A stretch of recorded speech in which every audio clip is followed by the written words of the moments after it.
I've been wanting to make this video for a while, but I've been super busy.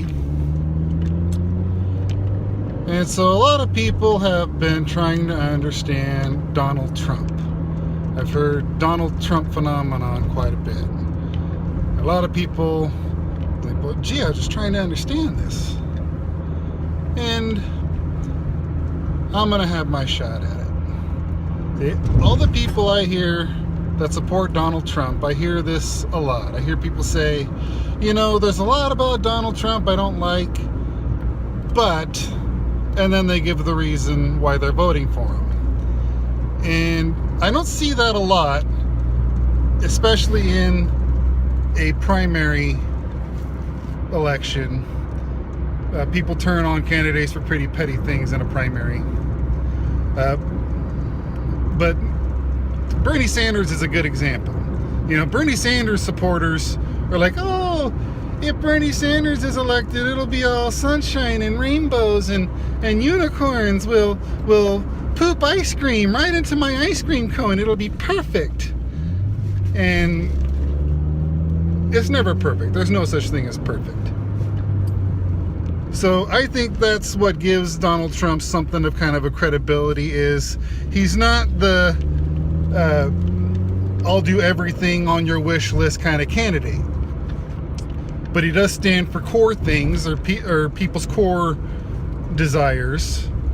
I like to say borders, language, and culture, to borrow from Michael Savage. He's the only borders, language, culture candidate, and that, in most people's minds, it's usually within their top 5 priorities, if you ask them truthfully what their values are. But I think all this is kind of a distraction, because the Trump phenomenon is really just a phenomenon within a larger phenomenon.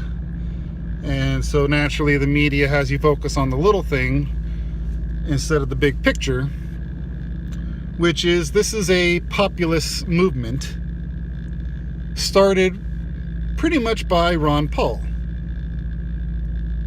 And Ron Paul had the primary stolen from him by the Republican establishment in 2008 and 2012.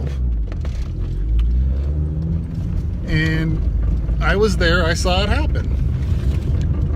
And I remember thinking, well, gee, you know, what we need is someone who is a populist but has enough money that they don't need donors.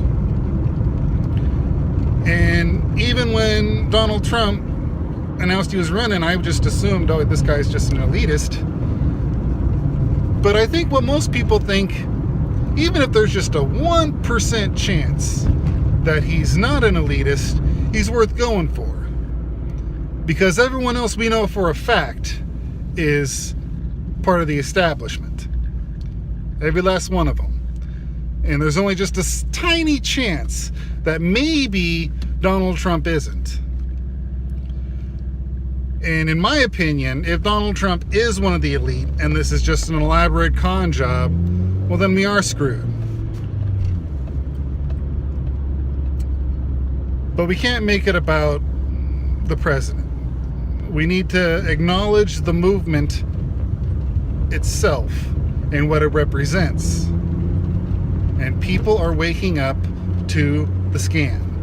They're beginning to realize that both sides of the aisle are both taking turns screwing the American taxpayer, and they're fed up with it.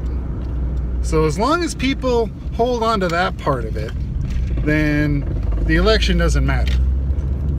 The Trump phenomenon is just a symptom of a larger thing. And that is what the focus should be on, not who becomes president.